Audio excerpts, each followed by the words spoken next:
The Curse of Strahd is a game played by adults and recorded for an adult audience. Sometimes we use adult language and explore adult topics. Consider yourself warned.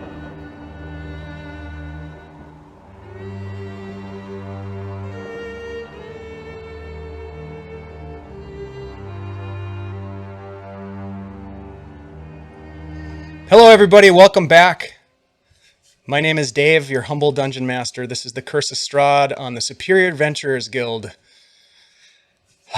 Tonight is bittersweet, my friends. We have come together as players, perhaps as victims. Hello, victims. A fight with Strahd shall ensue tonight.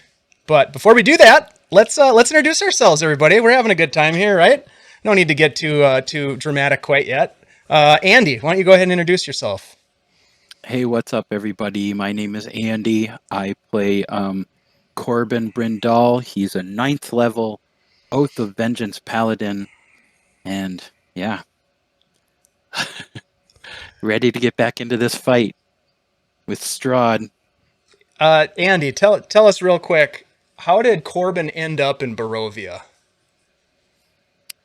Well, he heard about some knights, the Knights of Argynvostholt, and he thought, hey, it sounds like they could help me out with my Oath of Vengeance. So he traveled there and along the way wandered into the mists.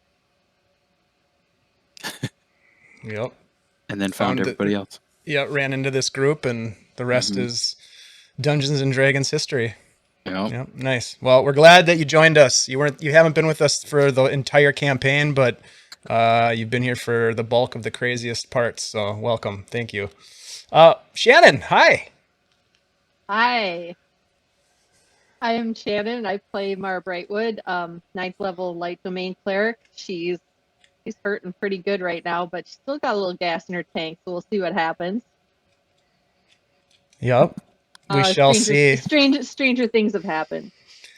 Shannon, you're one of the OGs here at the Superior Adventurers Guild, really, and certainly with this campaign, you've been around since the very beginning. Tell us, what other characters have we lost to the mists? Let's just name them and say something nice about them, because they should be honored here tonight as well.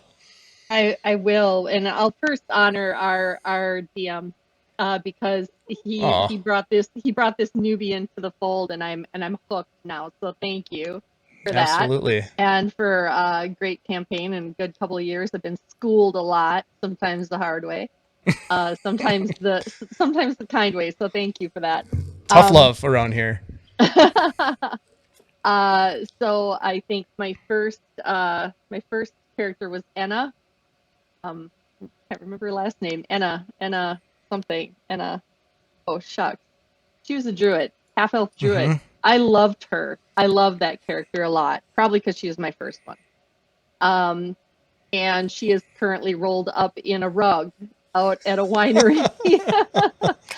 And then there was Celeste Domain, who was my first cleric character, and she is, in theory, potentially, possibly, unlikely, but possibly still alive out at said winery. She was the last one left in the party that was alive. DM says no, but in my head, I like to believe that she's out there fighting the good fight, living off of dire wolf meat, hiding in the woods and such. And then Mara. So nice. Thanks for the recap. That's great. Ben, hi. Hey, how's it going? I'm Ben. I have played a couple characters. Started out with Smitty, who was a fisherman assassin that was using a fisherman as a rude disguise. He was quickly assassinated in the the land of Ravenloft, and I moved on to a bard named Marzan.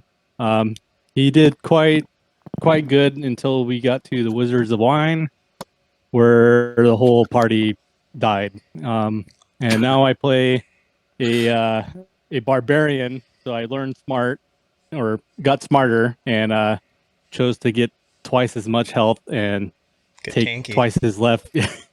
So Now I play Barbarian, which I got here. This nice little guy. Ooh, look at Wow. that. The One Barbarian. quick correction now, Ben, because Smitty made it to the Wizard of Wines. He was killed in the TPK with Celise, maybe, and Flinta. Oh, yeah. Then, yeah, Yep, Baba Flinta was killed Marzin. That's what it was. Baba killed Marzin and Baba and Stan.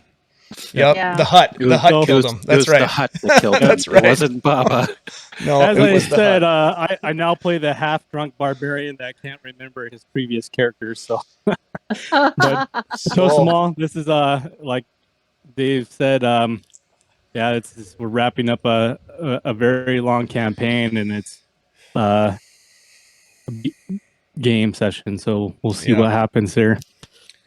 Now would be a great time to thank our campaign sponsor for joining us for this wrap up, if you will, the conclusion. The last couple episodes have been sponsored by Warrior Brewing Company. Ben, you want to tell us a little bit about Warrior? Yep. So Warrior Brewing Company is a veteran-owned and veteran-brewed and veteran-supported brewing company. We use our branding as different warriors from different eras. So our flagship was what we're drinking tonight is our Barbarian, as we've seen. I try to do something cool and unique, and Wax dipped it with Strahd's blood, but it might be our character's blood tonight. So we haven't figured that part out yet. But this is a barrel aged. Yeah, it's 12%. We also have Valkyrie that Shannon's pulling up. So this beer's pretty hefty. So like I said, I'll probably be full drunk by the end of the night. We'll see what happens. It's a special occasion. Yep. Special occasion. Whew. Well, thanks, Ben, for coming on as our sponsor. And the Superior Adventures Guild has a bunch of fun stuff lined up with Warrior coming up in the future here, possibly starting this month. We will be running some live games for groups of veterans at the brewery. So we've got a whole new world that Chad and I created with a bunch of starter level adventures, and Ben is going to help coordinate getting some of the veterans groups to come in and play D&D with us, and we're really excited about that. It'll be fun. So that's coming up. We'll release more information as we get closer, and I think someday it'd be cool if that became part of the stream. So we'll see how that all goes. We're just gonna give it a test and see how things play out. But very excited about that. So great to be partnered with you, Ben. And it's been great having all three of you guys in this campaign. There's still hope, perhaps. Not much, but it's there, and we're gonna dive back into this. But let's see. Do we have any other announcements? I'm trying to think of a possible announcement that somebody else might have. Merch. What? Merch. Did we go over merch yet? No. You didn't do your spill yet?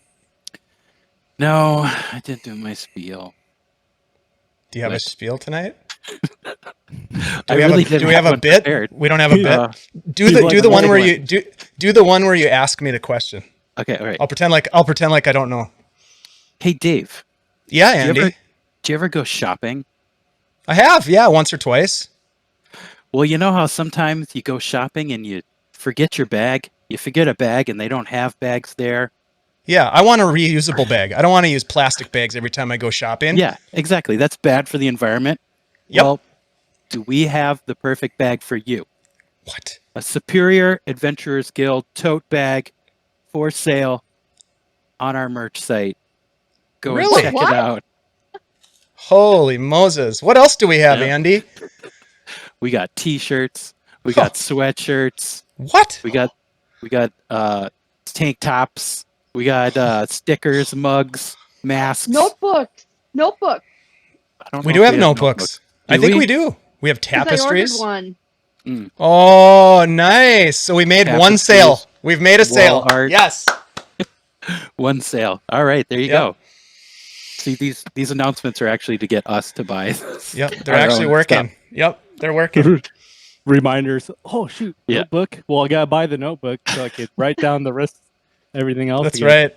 Well, the That totes. is right. You can fit bottles of warrior beer, some D&D Mhm. dice, and some Mhm. Oh hell yeah, they character sheets in there. I gotta get some. That'll be some Yep. cool player packs right there, huh? Yep. Get some magnets, some stickers, you name it. We'll put the link to our merch store in the description below this YouTube video. If you're watching this, guys, and you've made it this far through this very lengthy and agonizing introduction, thanks for being here. Let's do this. Let's dive into a quick recap. What do you think? Let's relive the moments from last session, because in the last session, Bjorn's vampire lover, Sasha, dashed away with the fabled sunsword. Corben gave chase, entering a room of dusty tomes and scrolls, unable to stop Sasha's retreat with the relic. Meanwhile, Bjorn and Mara fought off swarms of bats that had been plaguing Mara. Strad, watching the melee from the darkness, challenged you all to take his place upon the throne of Ravenloft, but warned of the denizens of dread seeking to take control of Barovia in his absence. With that, Strad directed to who amongst you was powerful enough to assume his throne and settle the dispute in blood. He then disappeared as the hall filled with zombies. Mara destroyed most of the shambling zombies with her divine ability to destroy undead. Corben activated his aura of vitality to heal his companions. Bjorn shouted and taunted the Dark Lord Strad to return and end the battle. The zombies pressed their attack, and after the battle with the zombies, you spoke with a man in the dusty tome room, Leif Lipsige, Strad's bookkeeper. Bjorn ordered the man to pull a tasseled rope that hung nearby. The consequence was not immediately apparent, but something dark and dangerous was coming. You fled down the stairs in pursuit of Sasha, Strad, and the Sunsword. Behind you, a specter chased you down the spiral staircase.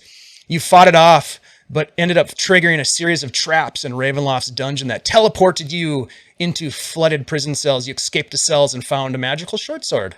Hey, that's cool. Further exploration revealed another prisoner, a man named Emil, who thanked you and fled. You did not flee, but continued further into the depths of Ravenloft and found Strad awaiting you. Bjorn charged the vampire, doing massive amounts of damage. Mara blasted Strad with her divine flame strike. Strad reacted by immediately bursting past Bjorn and Corben to confront the cleric, threatening her, that the deal she made in the Amber Temple would not save her from his wrath. He followed up his threat with two massive swings of his black steel longsword. Bjorn gave chase and attacked with the magical short sword that he now wielded, slashing through Strad but seeming to do little damage, noticing a glow from a red gem on a chain around his neck. Mara and Bjorn attempted to grab the amulet but failed. Mara then pulled the holy symbol of Ravenkind from her vestments, and this elicited an immediate unarmed attack from Strad that dropped her unconscious. But her death ward prevented her from falling. She held on with one hit point. Corben swarmed in to attack with the magical greatsword. His first attack easily parried, but the second one charged with divine smite, causing the stone around Strad's neck to shatter. Strad then pulled Mara close and pounced on her with a classic attack of Gothic horror, the Vampire Bite, which I'd been waiting 58 sessions to use. Pulling the lifeless cleric away from the fight, he was immediately attacked by Corben, who stopped his movement. Corben reached out and cast Cure Wounds on the cleric, bringing her back from the edge of death, but only barely. And that, my friends, is where we pick up. Corben's turn has just ended. The battle continues. Strad has a legendary action in front of him before his full action.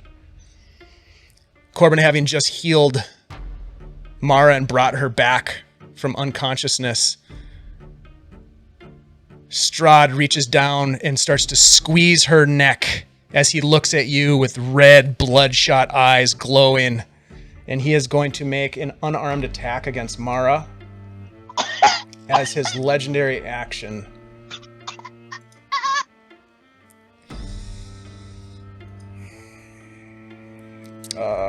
Where is it? Unarmed. Oh, there it is. Oh, Strad's character sheet is so huge. 26, Mara. For 12 slashing damage and 11 necrotic damage. She's down. She drops back to unconsciousness at 0 hit points. Corben, you watch that as the life springs into her eyes, and Strad quickly snuffs it out, and she goes limp again in his grasp. He then turns to you as he's holding her with one hand, and he's got his steel sword in his other hand, and he's going to take his turn now. And he is going to...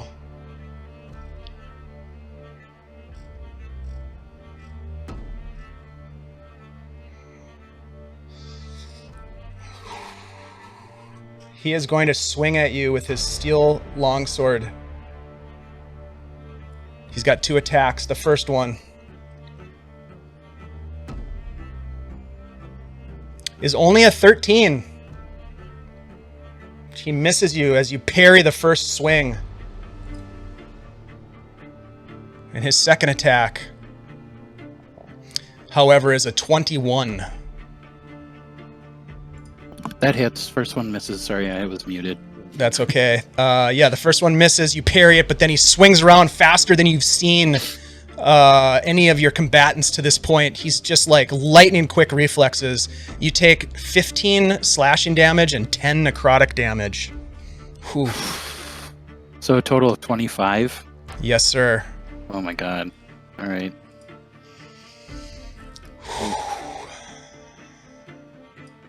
And he will stand his ground, bringing us to Bjorn's turn.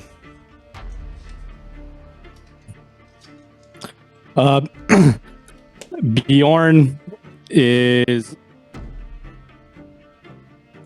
gonna go into a rage. So he's seeing that Strad just popped up. He's gonna expend his final rage. All the anger he can, and he just goes into this crazy madness. I'm gonna use instinctive pounce to allow me to move down quicker. So Okay. extra 15 feet. Wow. 5, 10, 15, 20, 25. You said it was 10 feet to get off the balcony that's up here? Yep. Is that correct? All right. Yep. So it should have got there, no problem. And I'm going to move down one more. And I am going to lay out a... what's it called? A reckless attack against him. No, I lied. I'm just going to straight up attack him. So You already have advantage because he's Yep. flanked. He is going to use shield as a spell reaction. So as you swing at him, you see this glowing shield come up because you're kind of attacking him from behind. And so that increases his AC. 26 to hit. Yeah, you still hit him. All right. I'll do... It's not enough. 11 or 12 damage to him. All right, and that's is that magical slashing damage? This is a short sword plus 1. So yep, magical. Okay. All right. Magical piercing. Got it. I'll take a backhand swing to him and finish the second attack. 26 to hit. Wow. Yep, that will hit as well. And that will be 14. All right, so that is 100. Okay, 14 total. Yep. Okay. Nice. Yeah, you cut him twice from behind. And I'll end my turn. All right, Mara. I need you to make a death saving throw, please. Nice. Nice, that's a success. Corben. All right. Does he still have Mara? He does. She's grappled, Okay. essentially. He's got her with one hand, and then he's got his sword in the other hand. I'm gonna attack him. And actually, hold on, before you do that, because he does have legendary actions. I'm sorry. So give it some thought. He is going to use some legendary action to... He's ravenous. He's going to bite Mara again. Oh, Oh, my beautiful skin. It's an advantage, right? Since she's unconscious. Well, it's with advantage, and it's a critical hit. So that means that you lose 2 death saves as a result. Dave, can I make a reaction with my sentinel? Reaction to a legendary action. Because it's still an attack. I don't know. Yeah, read Sentinel or post Sentinel up for us real quick. Sure. One moment.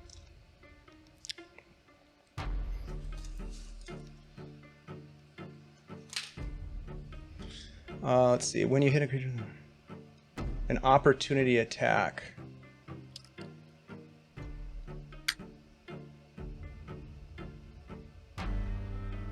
Yeah, you can use a reaction. Absolutely. Okay. Well, do you need to finish yours or? Nope. It's just a it's two. just You have automatic. 2 Okay. fail. Yeah, automatically 2 failed death saves, Mara. Okay. All right. I'll swing at him.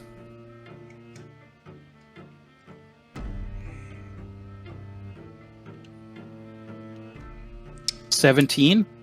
He parries. Oh with an my 18. god. Yep. But it is your turn.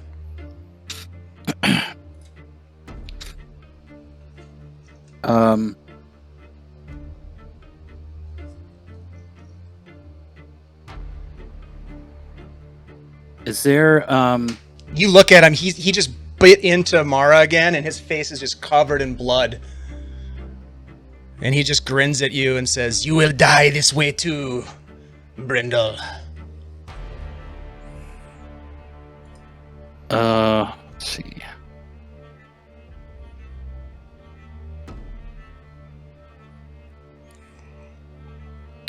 So she's automatic. Okay. She's looking really rough. Oh yeah, I mean, she's got 2 vampire bites. Yeah. She's got 2 failed death saves, 1 successful. So all you have to do is roll a natural 20 on your next death save, Shannon, and you're good to go. Awesome. And anything below a 10, you're not good to go. That's it. Right. He has tasted your blood. All right. Damn. I will use my last spell to reach out, grab Mara, and I'll cast Cure Wounds. Wow. Wow.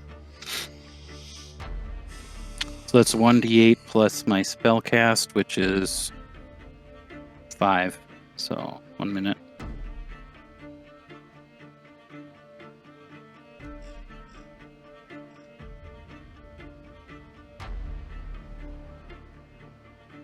Oh, wait, do I have a... Yeah, I have that. Never mind. For 7 healing. 7 hit points. So you're All back right. alive, Mara. Wow. Let go. Oh, all right. You're up with 7 hit points. That's awesome. Anything else, Corben? That was my action. No, I'll Yep. I'll just hold it right here. Oh God. He is going to use another legendary action. In frustration, he is going to squeeze her again. Go down, damn it, Cleric! I only rolled a 12. He's crushing you, but it doesn't do any damage because your AC is higher than 12. Wow. All right.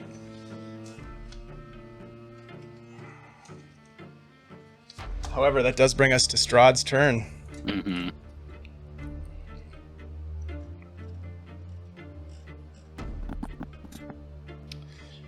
he is going to...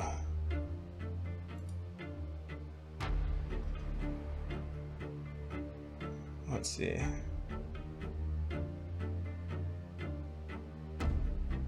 Well...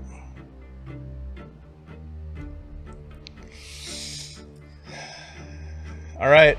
He is going to cut at you, Corben, with his longsword 2 more times. Ugh.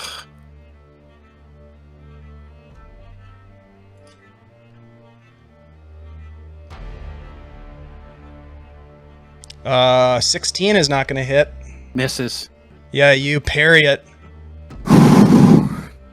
And you parry the second one, too. I rolled a 14. Wow. Yeah. I'm rolling so bad right now. Yeah. Oh. I think you're rolling awesome right now, Dave. Just keep it up. Wow, that is so bad. All right. So that's his attacks. And he is...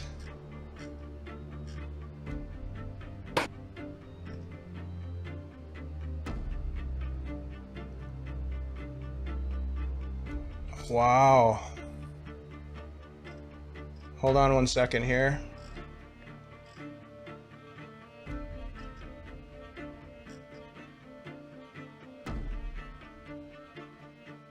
Okay.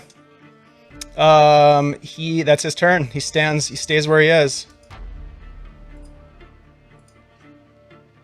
That brings us to Mara. Bjorn. All right, I'm going to stab at him with my short sword. Okay. Why is it pulling up this one? 23 to hit That will hit. for 11 damage. And Okay. I'll take a second attack on him. 13. That will not hit. He parries the second attack. And that'll be my turn. All right, Mara. You have 7 hit points. Okay.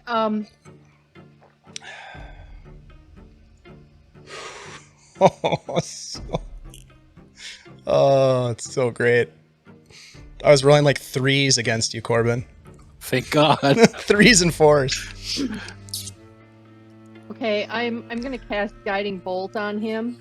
Okay. And Are you using the big gun? and- It's time for the big guns. Well, my big guns are. Whatever guns you have. So, but it's not a very big gun, but I am going to do that with a potent spell casting. What is it? What spell are you using? I'm going Guiding Bolt. And just as a reminder that well, let's first see how this happens.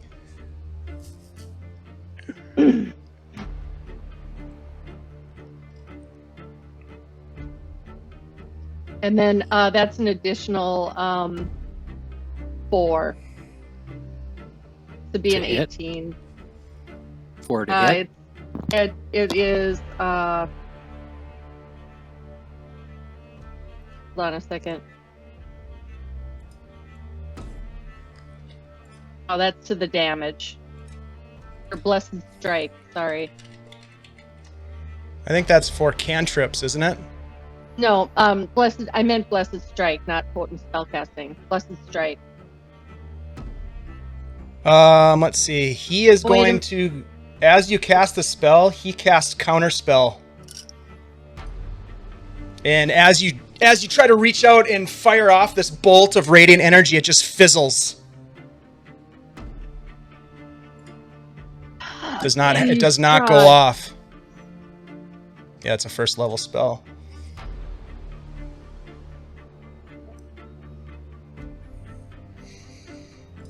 So that's your action. Yep, and that's all I have.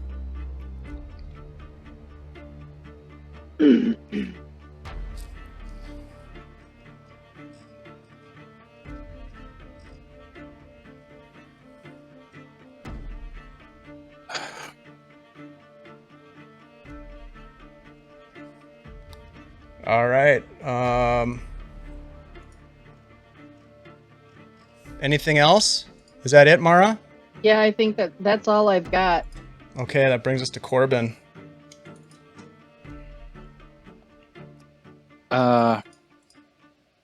Okay. All I can do is attack him. So I'm gonna just try to attack him in a way that I can try to free. Is she still grappled, essentially? She is. All right. So can I attack his arm to try to like free her? Is that possible? Or would is there any way I could free her? You could try to pull her out of his grasp, and I would call it a contested athletics check. If you want to do that, strength athletics. That would be my. That would be your action, correct?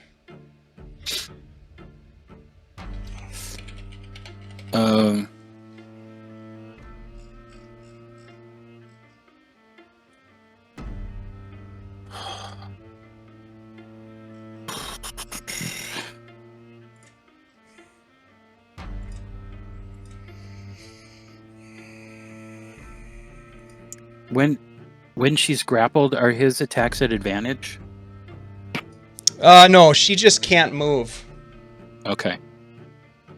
All right, I'm just gonna attack him. Okay. With advantage. I think I have my vow of enmity on him anyway. You do. Yep. But here we go.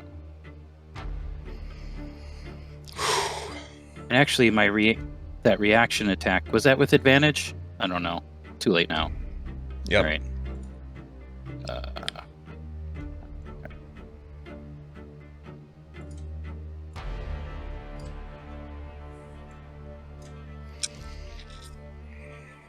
21 to hit. Yeah, that will hit. For 12 slashing. Okay. And I will use my extra attack to swing again. All right.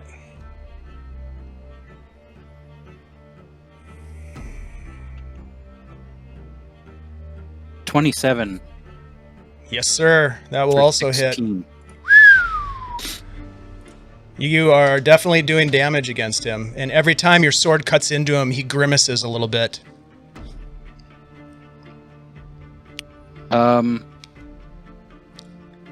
That's it.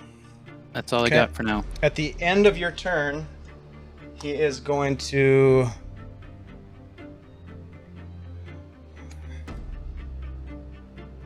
He disappears, releasing Mara, or he basically, like, in a flash, almost like he blurs past you, and he is standing at the top of this this balcony.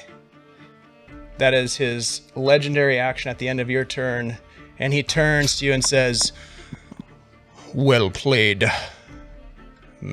Sir Brindle. I will be the death of you yet." And you watch as he starts to conjure something, and he throws a fireball at the three of you. Oh God! Would this trigger? Is it a dex Danger save? sense or something? What do you have? It is a dex save. Yep, it is a dex save. So danger sense, having a advantage on dexterity saves. Sounds good. Okay, you'll all get my +5 for being within 10 feet of me.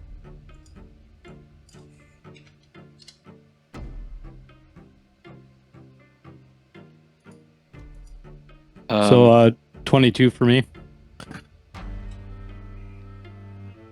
That was a dex save. Yep.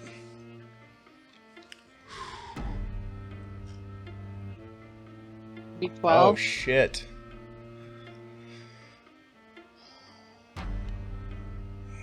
Plus 10. 23. What did I roll? +5, Mara. So I guess it's 13. All right, so Mara has what? Bjorn has 22. Mara has 13. I got 23. Okay. So, Mara, you take 35 fire damage as this ball of flame erupts just behind you against the wall, reflecting the heat of the flames back on you.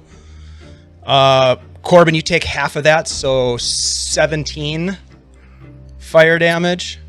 Okay. What's half of 17? Half Been of drinking. 17 is going to be 8. 8. All right. Yep.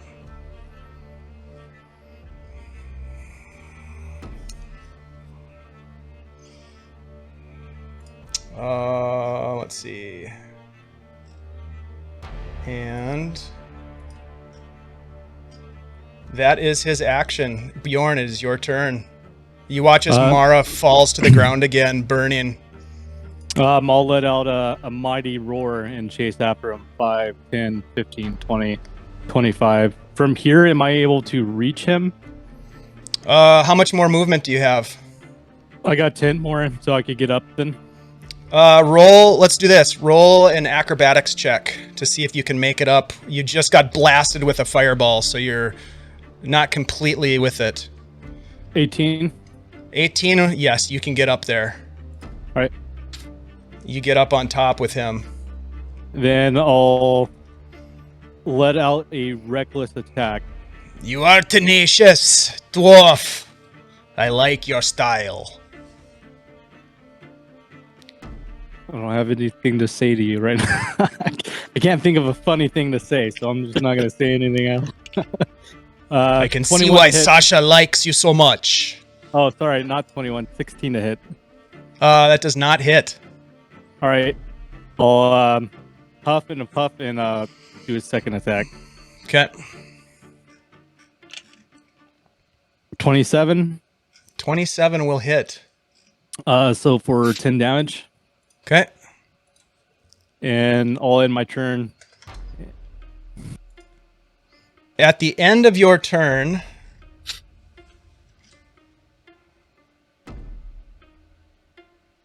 he races back.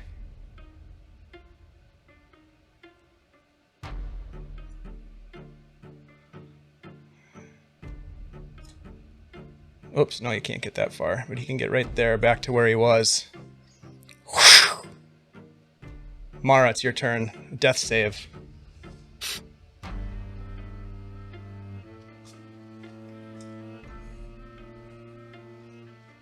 Success. So that's one Nice. success. All right, Corben. All right. I'm going to attack him. You will die here tonight. Actually, hold on. Before you do that, because I keep forgetting about it. That's a great quote, and I want you to use that. But once I keep forgetting about legendary actions, I can use them at the end of everybody's turn. No, he already declared his attack, Dave. I'm gonna cut you off right there and allow. Didn't he Corbin just to use make- it to move? No. Nope. He can use it at the end of Mara's turn. Oh, I At got the you. Yep. end of Yep. each one of our turns. Yeah, at the end of Everybody's each turn. turn. Yeah, exactly. So, this will be his second. He is going to slash at you with an unarmed strike, Corben. As you're spitting it out, he's 18. 18 hits. That is going to be 8 slashing damage and a total of 8 necrotic damage. So 16? Yup. Oh my god.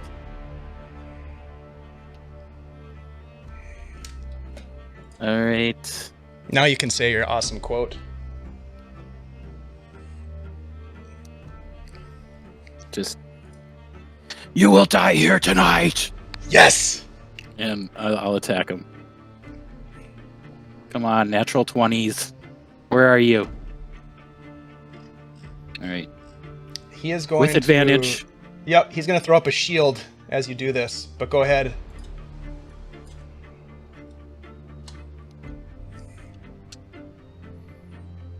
Ooh, 23 yep. That for the hits. first shield, roll. The shield doesn't make it. I'm gonna roll again just because I forgot to turn on advantage. Okay. Oh, he's at Always that and crit chance. the shield lasts for both attacks. That one it hits the shield. That's just the second roll with advantage. So it's just okay. that first 23. The first roll. All right. Yep. Gotcha. So that's my first attack. Okay. So it'd be for 18 damage. Okay. All right. Extra attack.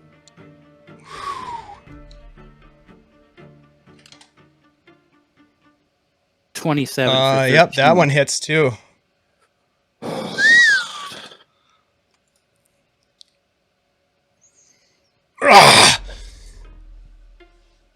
And that's the end of your turn? Yep.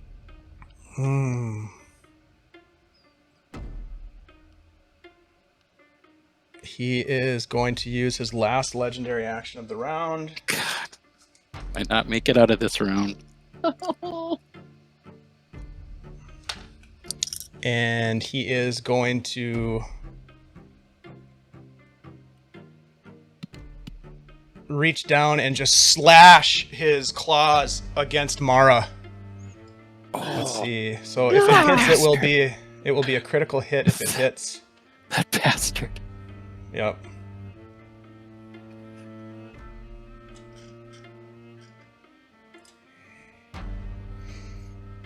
He's mad at me. Yep. 26 to hit.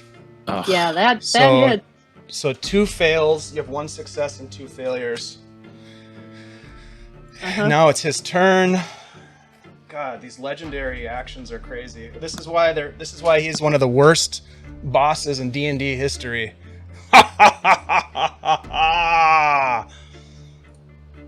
And he is going to... One sec.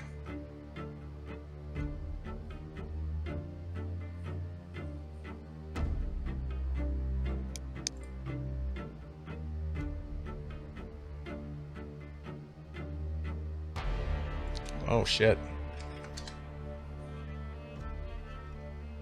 He reaches down at Mara's unconscious body, and he tears the holy symbol of Ravenkind from her neck. Damn it. And he takes it in his hand. He looks at you, Brindle.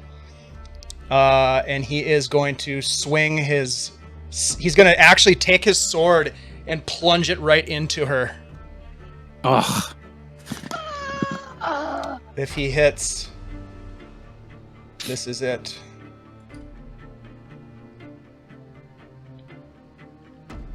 $21. Yep, that'll do it. Mara, you gasp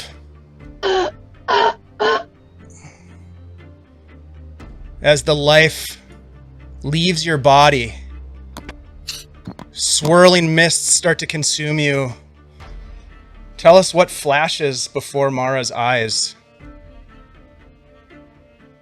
Well, all of those things that happen in the life story, she sees as if she's another person. She sees herself being left on the steps of the church. She sees times where she's walking through the woods. She sees the moment where she's by the pool and sees the fox turn into the man, and then the man into the fox. She sees the flowers just being left there. She sees various adventures that she's had with all of her companions in this place. She feels a moment of pain for Marsden, and then realizes she's going to see him again. And she starts to see a really bright light and says, "Lathander, I'm sorry I failed you." The light that you see envelops your body in your mind's eye and flashes into darkness as the thick mists swirl in about you. You find yourself, your eyes opening to darkness. You're lying in water. It's warm, still. You hear voices whispered, 2 of them nearby, hushed, maybe muffled. And besides, gods have no sway in the domains. You of all should know this. It is, after all, the great deceit. Their power comes from us for our games. Second voice. It is settled then, but it must be her choice. Of course. That is how the game is played. A silence wraps in again around you. You're able to rise to your feet, wobbly, shaken, most of the energy of your body having been drained. As you look around, you see before you a full-sized silver mirror. The same mirror that you saw in your vision in the Amber Temple. The reflection in the mirror is unmistakably yours. Yet the image before you is that of a bloodied, beaten cleric. Torn vestments, tattered, soiled, bloodied. And upon your face, the golden mask that you accepted as a gift. The darkness surrounding your reflection. You see behind you a figure materialize, and you hear a womanly voice from behind you, gentle in demeanor, your gaze fixed upon the mirror. Mara, I'm afraid that your gods have abandoned you in Barovia. I had hoped my gift would aid your quest to escape this domain of dread. Alas, I regret that it did not, and you will not. Without you, your friends will most certainly die before Strad von Zarovich. Shameful.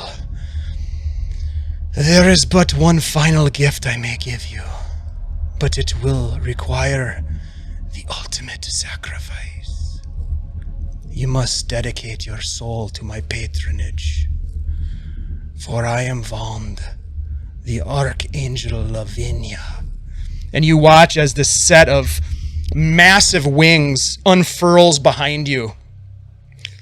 Leathery, black, dripping with dampness, some sort of black ichor. Accept my gift. I will return you to the battle where you will defeat Strad and save your friends. Only then will you fulfill your true destiny to assume the throne of Ravenloft, and Barovia will be renewed under your benevolence. Together, we will bring the light of hope to this place.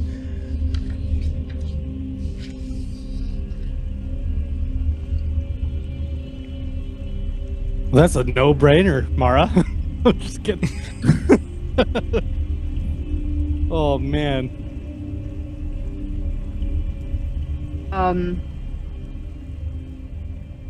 Oh man, that's nuts. What do I know about this god from my studies at the society? You know nothing of this individual other than what you've experienced in the Amber Temple and now.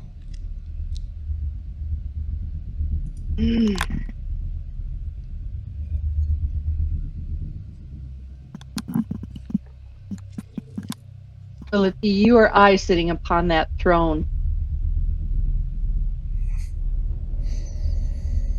I think you know the answer to that. I will guide you. You will be my hand. You will be my Dark Lord. I cannot do that.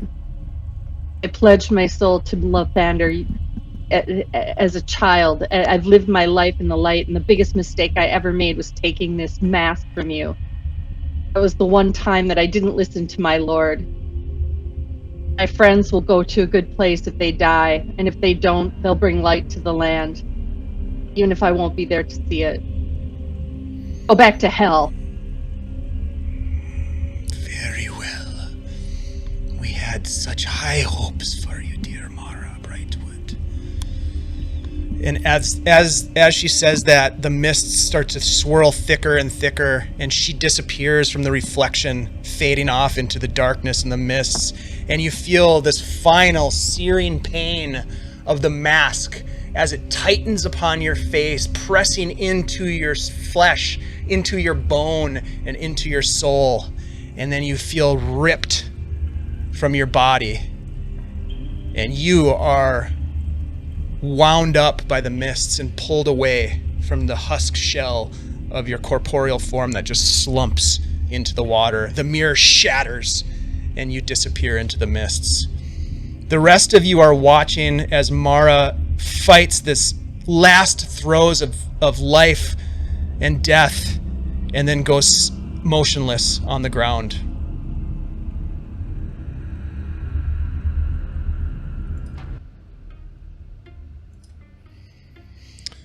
That brings us now to Strahd's turn. And he is going to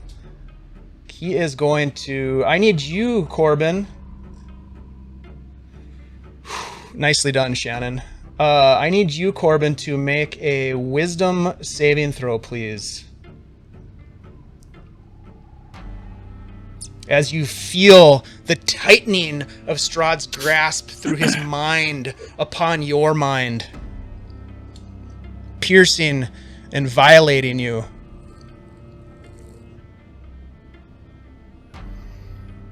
Right. Come on.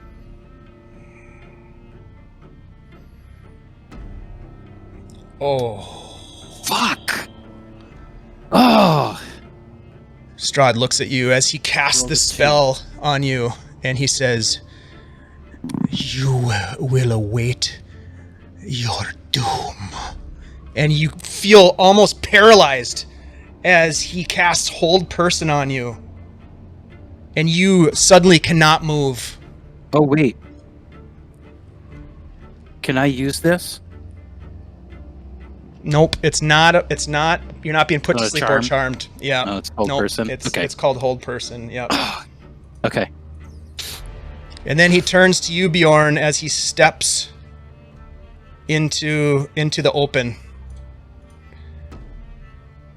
Well then, Ironhide, it is what you have always wanted. Your glory, perhaps, arise and fight me now. And it is your turn. So I see Corben frozen, so he's like not moving. I see like he just frozen in place now. Yep. I'll look at Strad and I'll smile and I'll tell him, it's like, oh, finally I get a dance with the devil. It's like, are you ready to stop playing around now? And I'll throw down my sword and take a silver dagger out.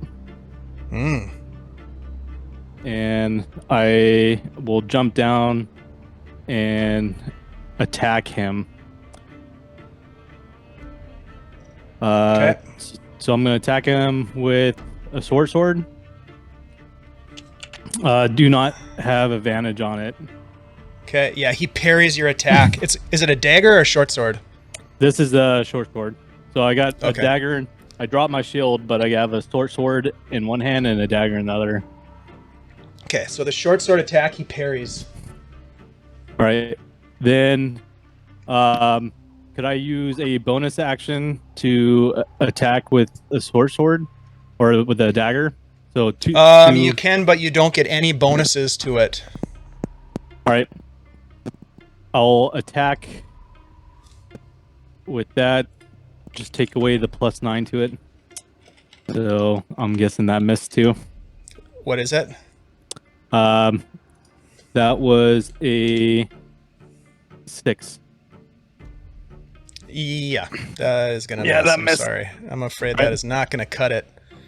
All right. Second attack with the short sword. Okay. Ooh. Oh, Natural 20. very Nice. nice.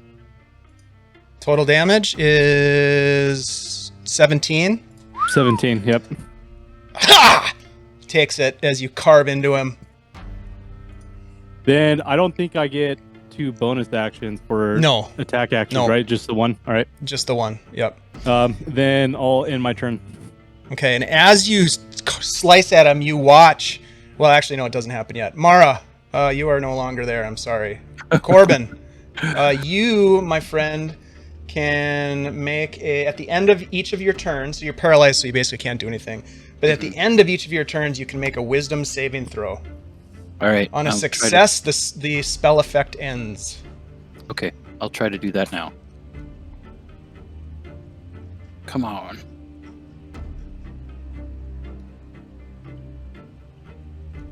$16? Let me just check. Nope. Oh That my does god. not make it. And at the end of your turn, he's going to use a legendary.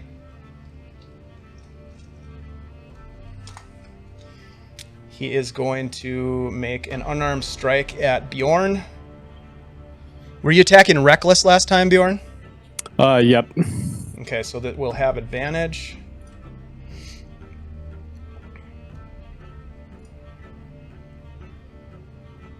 $24. 24 hits. I dropped my shield, so AC is 22. So you will take 9 slashing, and he is going to. Let's see, hold on. Sorry, not 9 slashing. 13 necrotic, and he is going to grapple you, and it's an auto grapple. Is that halved already? The slashing damage is halved because of his barbarian nature, so it'll be 4. But you are grappled. Right. And that 4, brings us to- then Yep. what was it? The total, you said necrotic damage too? Yeah, do you have resistance to necrotic? Everything except for psychic. Except for psychic, yep. So it was 13, sorry, so it'll be 6 halved. All right, so 9 total totals. damage though. Yep. And how much was it necrotic? No, sorry, Like- just the 6 damage. Just the 6 damage just- from necrotic, and you are currently grappled. And for All right. his turn, he is going to bite you.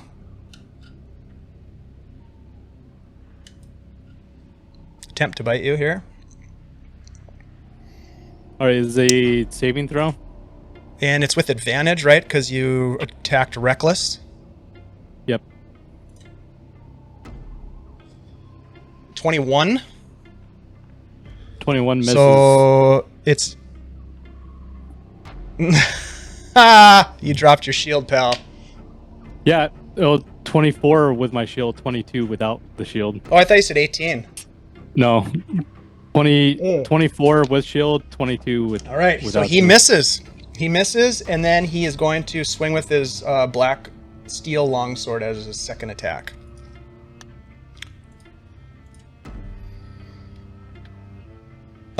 Which is not going to hit. You're able to parry that. He swings, and I rolled a 16, which is really bad for him.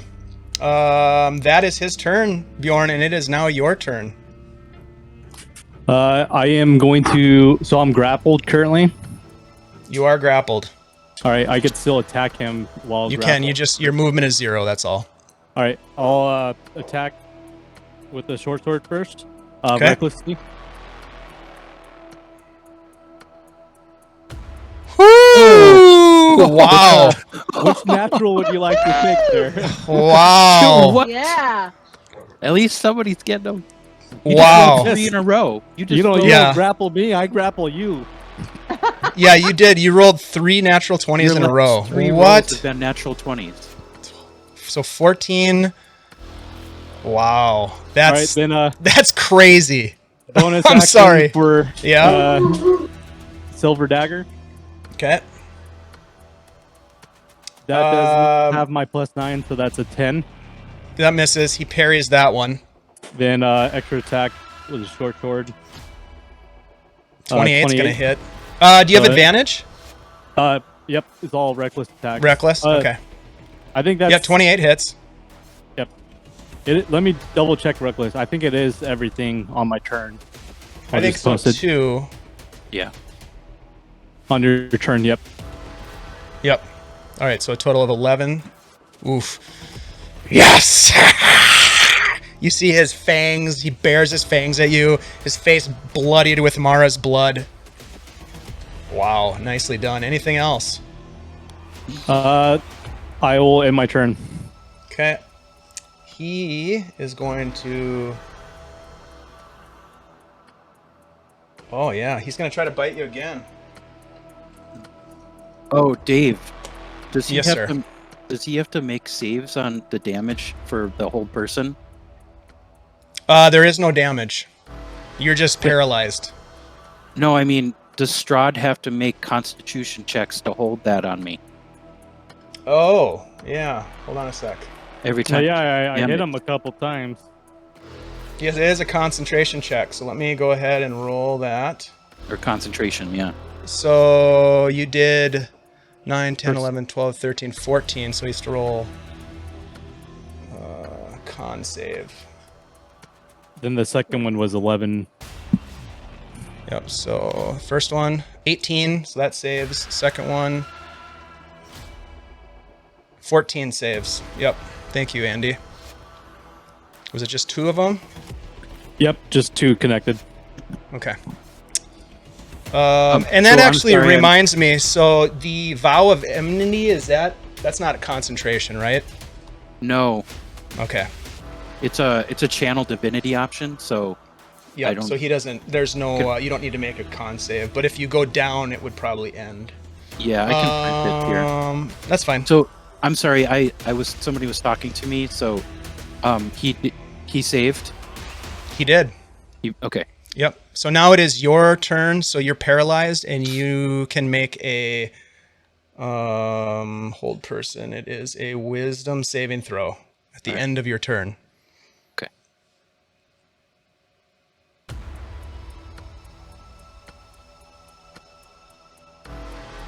$18.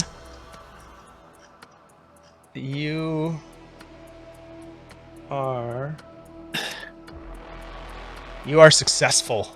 You break the hold person. Yeah. Hey, Dave, I got a quick question. Sorry, I disconnected you for a second there for That's all right. chat. Yeah, what's up? I got a brutal critical. I'm able to roll additional damage die when I'm determining. Is that pulling up in the roll 20? I have no idea. So critical. No. So critical is a roll twice, right? Well, whenever you rolled a natural 20, it's already a critical hit. Which is 2 dice, right? Or is Yep, it just yep. one? So on the damage, it I got- adds a damage dice. It adds to your damage dice. All right. So on this last critical I rolled, it only counted 2d6. So would I be able to roll additional one? Which roll are we talking about? My last crit that I just Oh, rolled. because it was an the 18. 30. You rolled an 18. No, the 30, then yeah, the 18 damage. So see how it shows just 2 1d6s? Is that the correct amount, or do I get to roll one more? So a normal critical is rolling. No, you twice. you only get 1 crit. I don't think crits don't stack. No, it's I'm saying for my stats, it's called brutal critical. So whenever here, I'll link it. Oh, so you get an additional if you get a crit. Yeah, so then you would get I'm trying one- to see, is it pulling up correct, or is it correct in roll 20? I don't think or it is. Do I need to roll? All right. Nope, I think you need to roll an additional d6. All right. Will you retroact that to the short sword that I rolled earlier? Sure. Absolutely. Right. So 2d6. No, it's All just an additional d6. Just one. So Just how about one that, d6. 5? Yeah. yeah, I had 2 crits though on him. One with the short sword, Oh, you only and had another one. one at 2. You rolled 2 natural 20s, but that was just for one attack. 'Cause No, you had then advantage. the attack before that one was. Yeah, you you're did. Talking You did. about 2 attacks ago, then. Yep. Dave. Yep. All I right, just we'll give wanted it to to know you. 'cause We'll give it to I you just- because All right. I'm feeling generous. I don't know if it Um, might make a difference. So that's why I was like, oh shoot, I didn't see.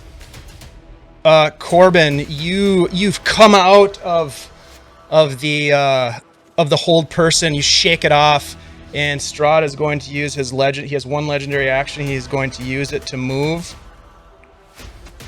right here, and it does not provoke an attack of opportunity. And that is his legendary action. It is now his turn, and he looks at you and he says, "I will not ask you to beg for your life. You will die as a warrior." And he is going to make 2 attacks with his black steel longsword at you. God.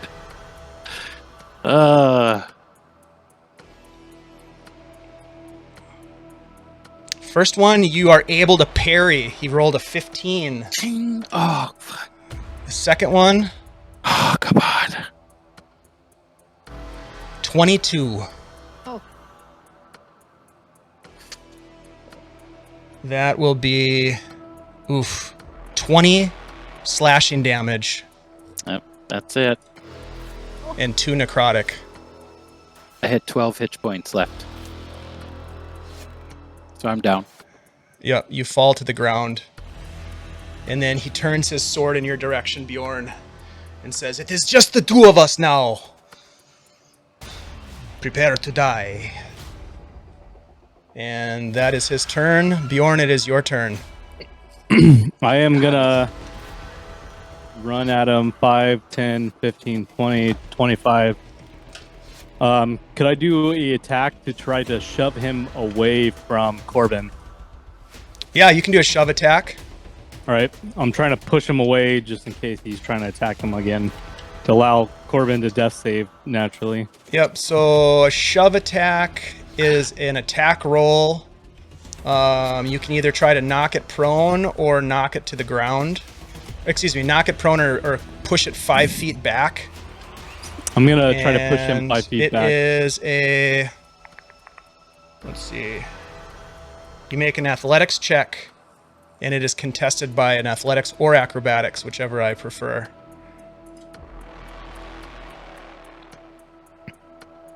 Uh, 23. I have advantage on strength roll. Okay, while you're raging. Yep.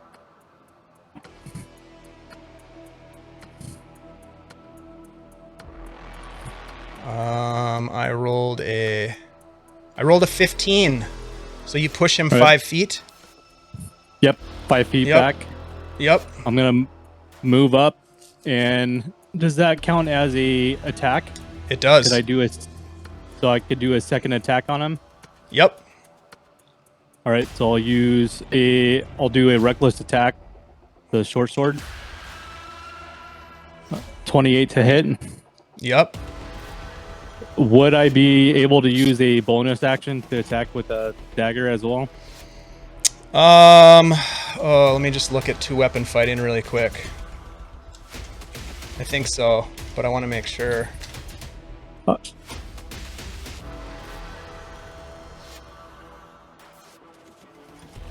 Yep, you can use your, if you're wielding, let's see.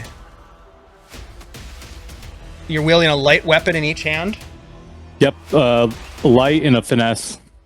Yep, so, yeah, as a bonus action you can do that, but it does not, because you don't have dual wielding, it will not benefit, it doesn't benefit from your proficiency bonus. So 26 minus 9. Quick math here. That's what, 15? Yeah, 17. 17. 17. And he parries the dagger. All right. And that will end my turn. Okay. Corben, death save, please.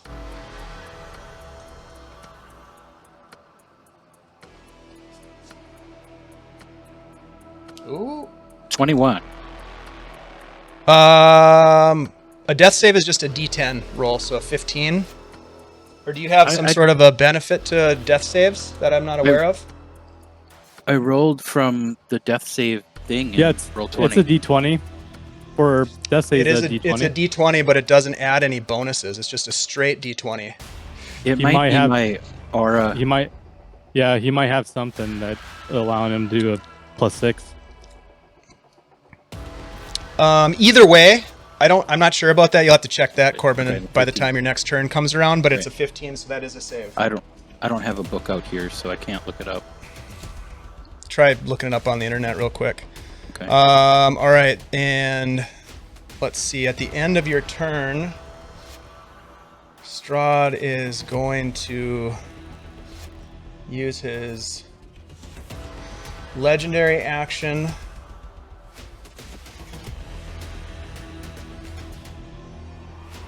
to move.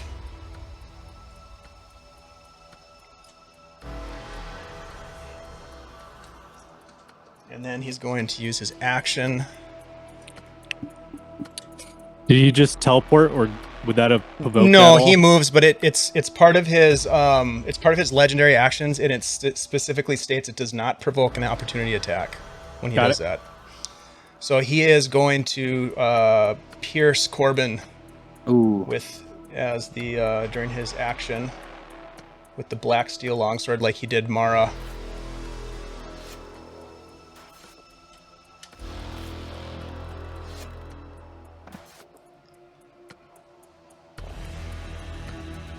And he does hit with a 22. It is a critical hit. So you have 2 failures, Corbin. Okay.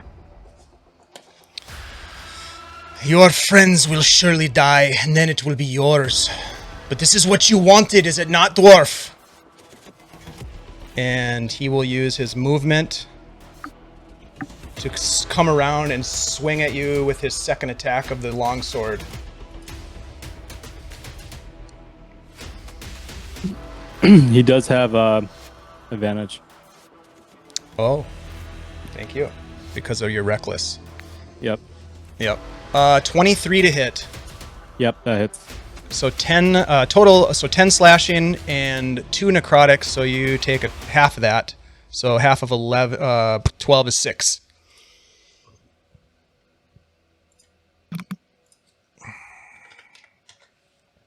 And it is your turn, Bjorn.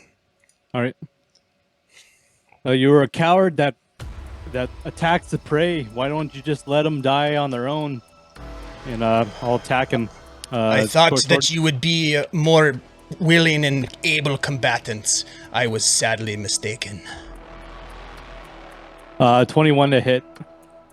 That will hit. That's gonna be 12 damage. Then And bonus you've been kind of watching as your strikes with this long sword or short sword cut into him, but he heals almost immediately. Like the wounds close up. All right.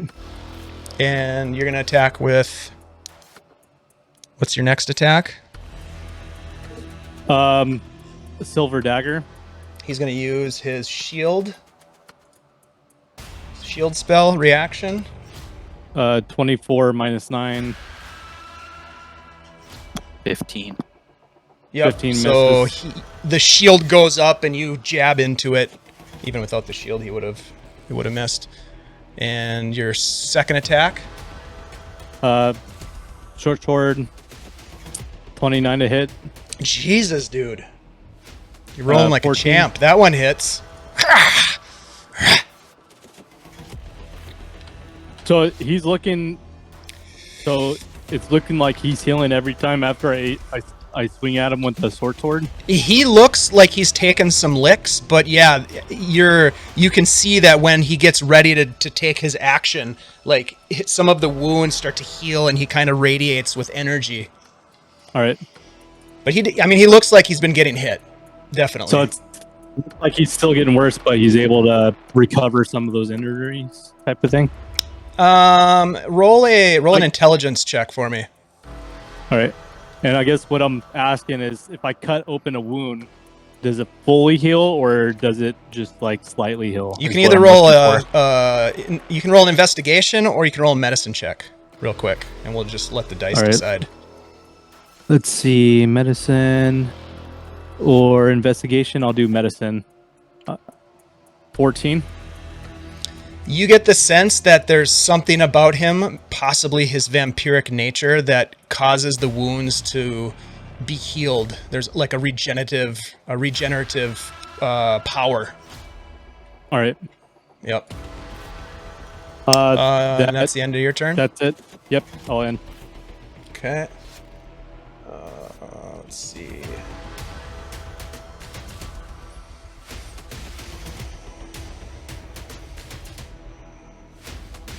He will use his legendary action.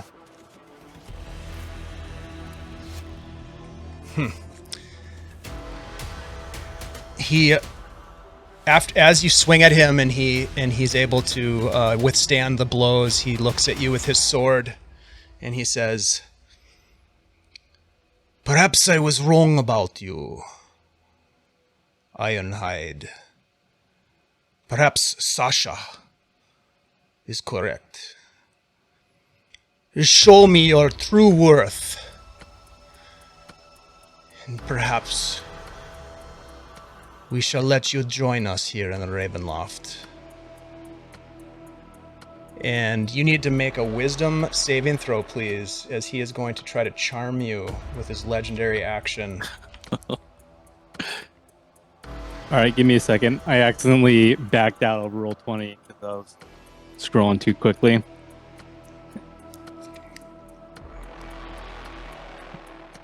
Almost loaded up. Sorry.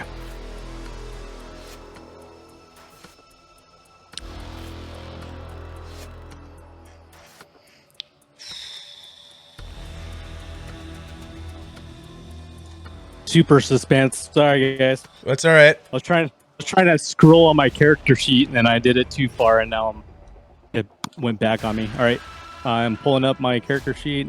You said wisdom save? Yep. Corben, does he benefit from your aura even though you're unconscious? No, I believe. Let me just. I'll print it. I I got think I have 7. to be. We should double check be- that. I have to be conscious to grant the bonus. Okay. Yeah. Bjorn, you feel Strad inside your head, and suddenly you feel a kinship with him.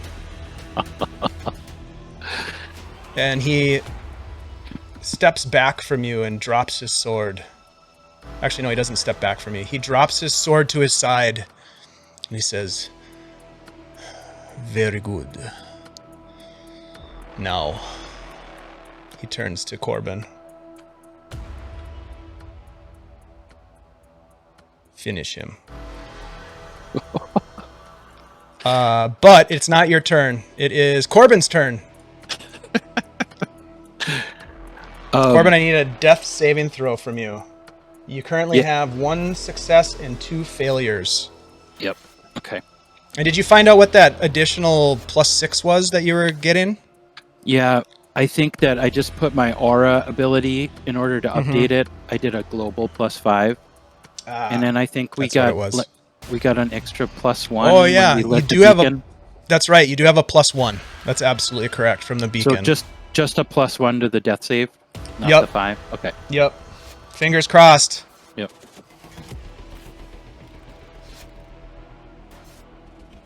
You do 18. save. Does Oh, actually, Does yeah, that- it's a. does a global +1, does that affect my wisdom 13. save? It should have. Yeah, you did have a +1 turned on. So does the 18 affect at all? Do I still feel steered No, you got a towards- 17. Yeah, you already had it. You rolled a 16 already had and you it. had a +1. Oh, it does have a +1. Yep, I Yep. see it. It does have a +1. Yep. All right. Unless, hold on, let me look at your character sheet because this is important stuff. Yeah. Let's just make sure we get it right. I don't think I Yeah, have. yeah, no, because you have no bonus to wisdom on your character, your stats. So, Corben is fighting for his life. Strad looks to you, Bjorn, as he has gotten inside your head. And he says, "It is time to show your worth. Finish him." And then he kind of steps away. And he doesn't even look at you. He just walks back and kind of flits up onto the top of this platform and sits down in the throne and kind of puts his foot on his knee casually and watches. That is his turn, Bjorn. It is now yours. I will say this. You are being asked at this point to snuff out the life of your companion. I will allow you, this is off the books, baby. This is not rules as written, but I like it. I will allow you to make a wisdom saving throw with advantage to resist. But before you do that, oh, you already did it. That's all right. Oh shit! You failed. Yep, All you right. failed. I was gonna say right. this: that before you do that, or as you consider and ponder this directive, where is Yeah, Sasha. Don't bring it, Sasha. where is she? There she is. She appears in the throne next to Strad. Oh. Jesus. That vampire charm is kind of crazy.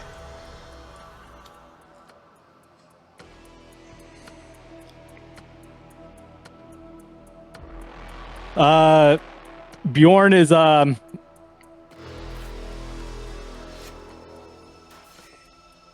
Bjorn's gonna pick up the battle axe from Corben's body and look at Strad and say, there is something greater than you that I am trying to defeat. I see the power that you hold, and I see your worth of what I could become if I join your presence. And I'll kind of look at Sasha, and I'll pull out the crown of Ravenloft, and I'll throw it to them. And I'll pick up the greatsword and do a reckless attack on Corben. Shit. If it hits, it's a critical. It misses. And extra attack, Ah. 18. That hits. So the first 17 one, armor I class. all right. The first one, as I bring down the greatsword, I feel some resistance on your plate armor. Then I look at Strad and Sasha, and I use the rest of my strength to sink it in deeper and pierce your armor straight into your heart.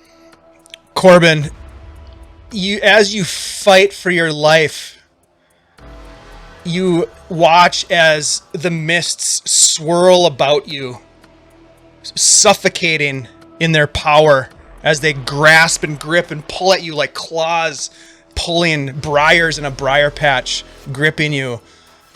What are the last thoughts that go through Sir Brindle's mind? I see flashes. He sees his family farm. He sees his family, his father, his mother, his sister.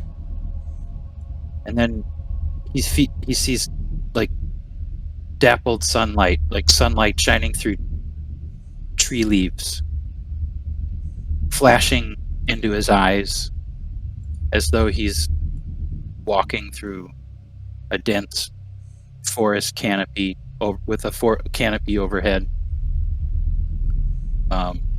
He feels the presence of the forest father, and he's just going to say, "Forgive me, Father. I have failed you." And then he's just enveloped in light.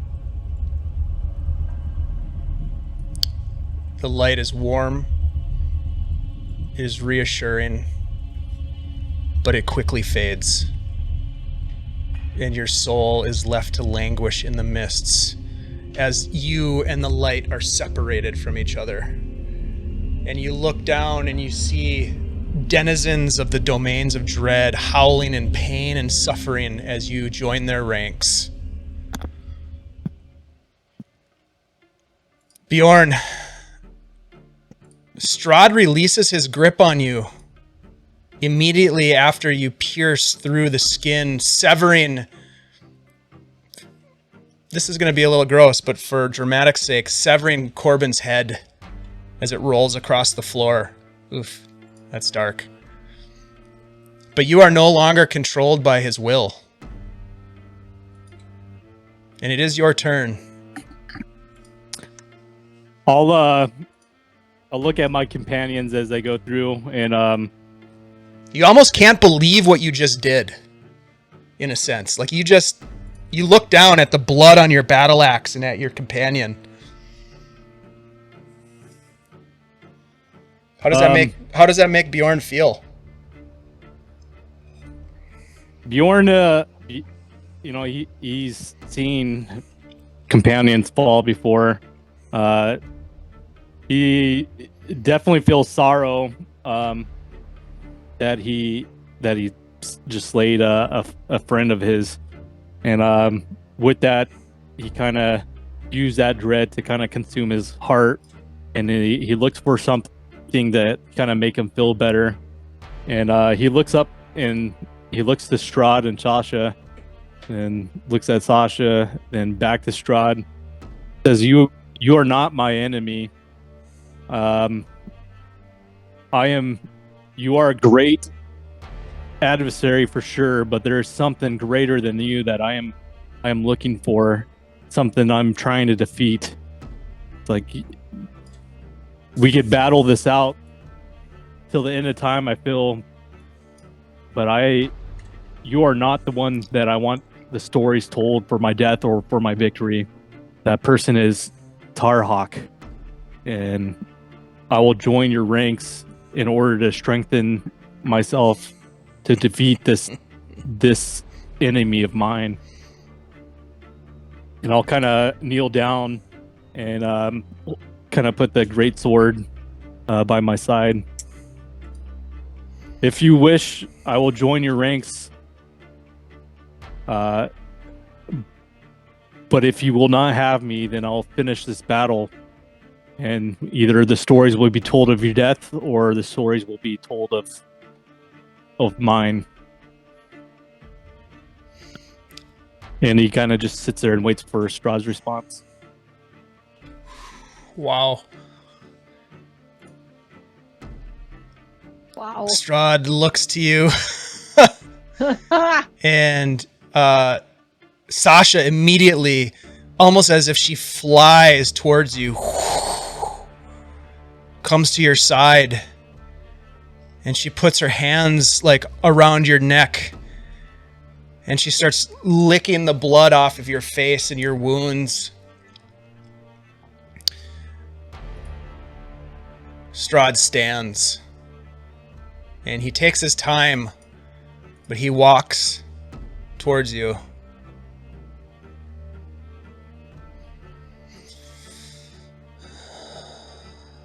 "Bjorn Ironhide, you have been brought to these domains of dread, given a purpose to destroy me." He looks down at the bodies of your companions. "Sadly, you have failed, but I see great worth in your abilities, and you killed my Chamberlain, Rahadin. Perhaps it was his time. But you are a mighty warrior. I will accept your offer of allegiance, of fealty. You must offer but one thing, and yes, I will help you. Destroy Tarhawk. Restore the glory of the von Zarovich name in all of the domains of dread. But first, show me your neck. Let me feed.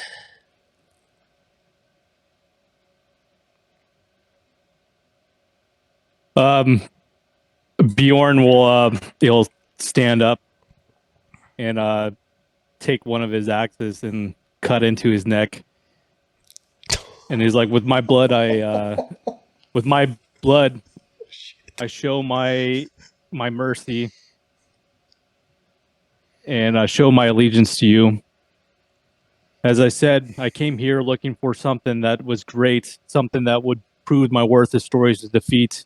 You are great, but what is in the Amber Temple is greater than you. We shall defeat it together. And he just turns his neck towards Strad. And he'll be looking at like Sasha too, so turning kind of like, yeah, and looking at Sasha. Yep. Sasha is just like doting on you and like caressing you and kissing you as Strad kind of crouches over you. And as the cameras fade to black, the blood of Bjorn Ironhide becomes a feast for the Lord of Ravenloft, Strad von Zarovich, once again having protected his rule over Barovia and the domains of dread. Another, perhaps, group of adventurers having been drawn into this world to defeat him, but falling short in their quest. And there are tales that will be told beyond this tale. For Bjorn Ironhide, the vampire lord at the side of Strad von Zarovich, will wreak their revenge and their wrath upon the domains of dread. And we, my friends, will have to find out how that all goes down some other time, because this is the end of our Curse of Strahd. Cheers, my friends. Cheers. That was very unexpected. Oh, That Jesus. turned sideways quick. You guys weren't supposed to die on me that quick. I'm like, shit. What I don't have happened? I don't have any way to bring Corben back, and No, I didn't have any way to bring myself back either. Well, and that's why I wanted to give you the advantage on that wisdom save. Yeah. Then I rolled a 6 and a 3. Oh my God, you guys. Yeah, we rolled really bad saves against his charms. Yeah. How close was he? Well, I mean, I know he was healing, but were we picking at him? Was he still going down? Yep, he was. I'm just curious. I don't want to give it away too much, but he was probably about a third. He was down to a third of his hit points. Okay. But that was also after you whittled down the Heart of Sorrow, which was the amulet that he had around his neck. I'm just wondering if you guys did a lot of damage to him, but he, without radiant damage, there was only a couple of radiant damage opportunities throughout the whole fight. And so that was a problem. Yeah, I rolled really, really badly last week, and that hurt a lot. And then I also made a lot of mistakes, including today. So my newbiness was showing. I'm kind of kicking myself. Why didn't you ever use the amulet? I know, exactly. Why right? didn't you use the hold vampire amulet? Why did you give away the sun sword, Andy? I know. I lost that on a save. I lost that on a dice roll. I know. You guys didn't. You guys spent the whole. This is really ironic because you spent 2.5 years, right, searching for these artifacts so that you could fight Strahd, and then you didn't use any of them. Well, okay, so this is like That's I said, this is my newbiness is I didn't know how to use it, and it didn't even occur to me to look at the sheet until it's tonight. in the roll 20. No, I know, and it just didn't even occur. Like I'm like, what's supposed to happen when I shoot Well, this thing? I don't get it. Here's the thing. And It's I all I was just kicking myself. hindsight is all 2020. When you're in the heat of the moment in battle, it's tough. It's tough sometimes to remember, especially when you're ninth level. I will say it's difficult to know all the different things that you have available to you. But yeah, that was a bit of an oversight, and then just your bad rolls. I was rolling really bad tonight though, because I was rolling really bad attack rolls. I'll be honest. I think I still had a chance to defeat. I started at 122.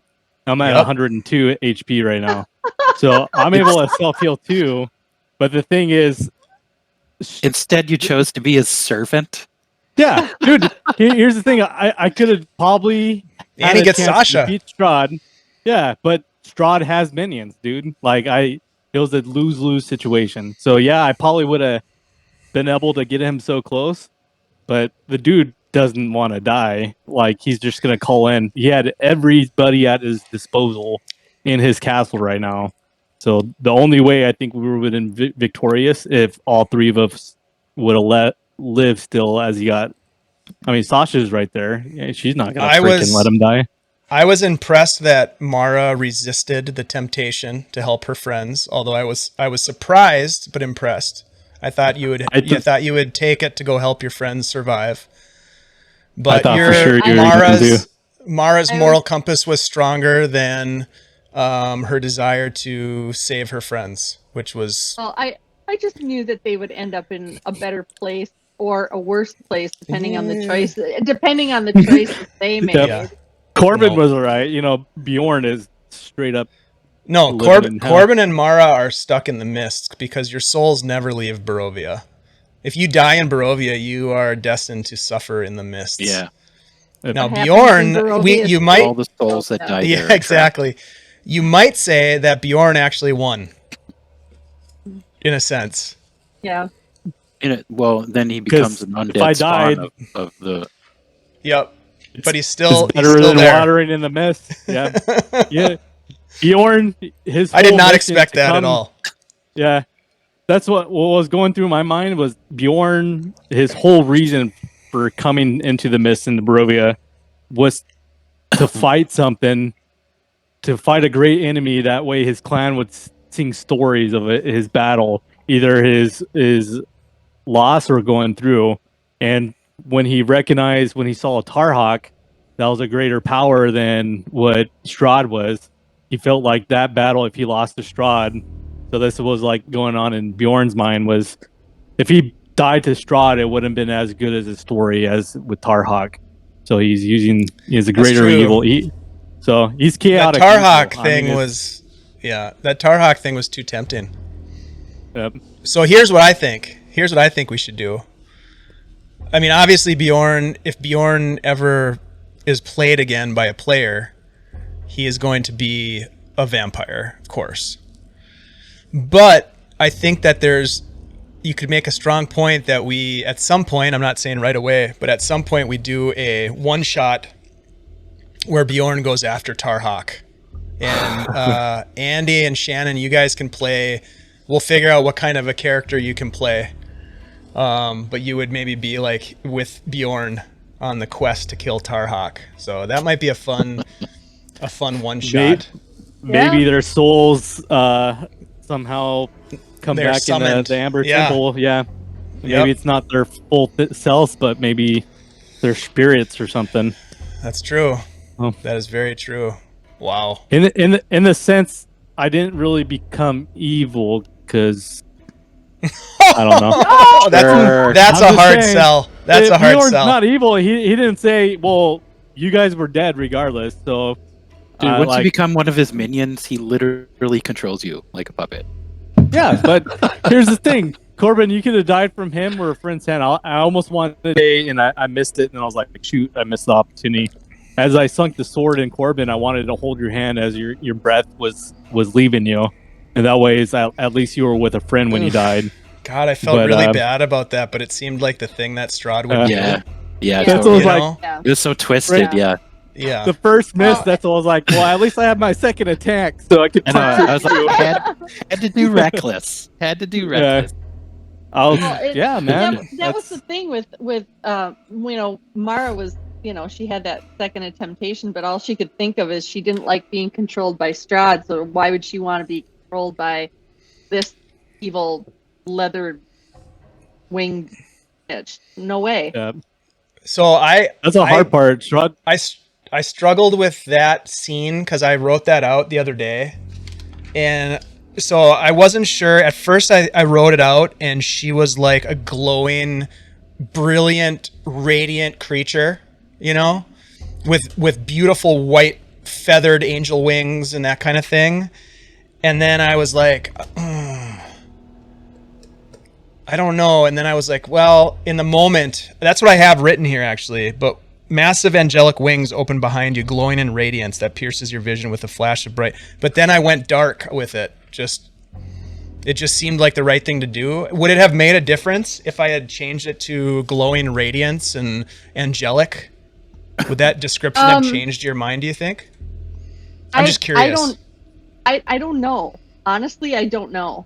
But I do think that showing herself was legit for this, because I think that Mara would have seen through that glamour.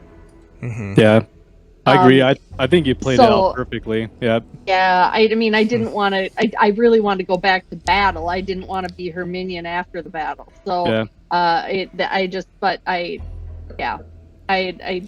felt like that's what I think you did the right thing by showing me her true colors. Although I think if somebody outside of that watching would have seen brilliance and beauty and wondered why I made the choice I did, but I think Mara would have seen what you showed me. So I'm glad you showed me that. Yeah. I think, honestly, I think even if it was angelic, I think Mara would have still made the same decision.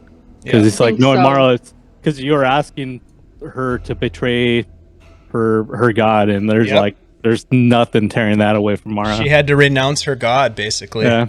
And she, like you said, Shannon, too, is like, you felt the guilt for the first time that that first thing of doubt. So I think that was cooler and stronger that, it kind of. And honestly, she was in love with Marzan, and she really didn't. She was still mourning him. Mara was. Yes, that was just my side. That was my side thing that was going on. That she was very much in love with him, and had that. So ever since he left, she was kind of half-hearted. Yeah, well, his memory came up a lot in your dialogue. Mara or Shannon, as much as you say you're a newbie, the challenges of being new and that sort of thing, which is totally legit. We were all new at one point, and this is a tough campaign. Your role play was great. Like, you were in character.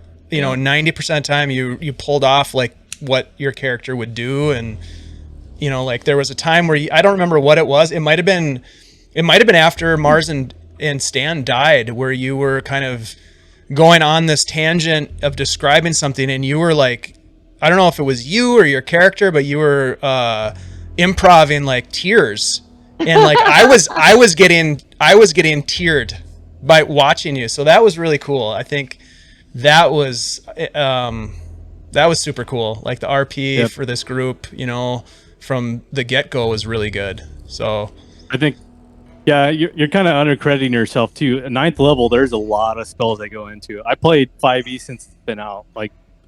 And if you ask me to do a class that I haven't played at a high level, I wouldn't know everything. It's hard to keep track of. Yeah, we had to check rules, regularly just to make sure that we were doing things right. And we didn't get everything right.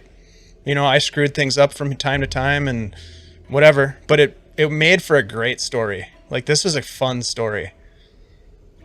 I really enjoyed it. For sure. I keep thinking back, like, to the moment where I was like, oh, this is so cool, is when Anna, way back, and I was just sort of learning about spell casting, and I don't know what level it was, maybe like a 2 or something, and all I could and I thought it was so cool that I could freeze that lake and save us time walking across it.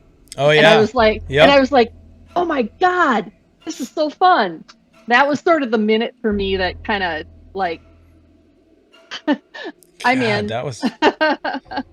Yep, that was a long Lake Zarovich. Holy shit, Yeah, that was. the frog people. Yep, the Kuatoa and you guys fought an aboleth at like 3rd level or 4th level.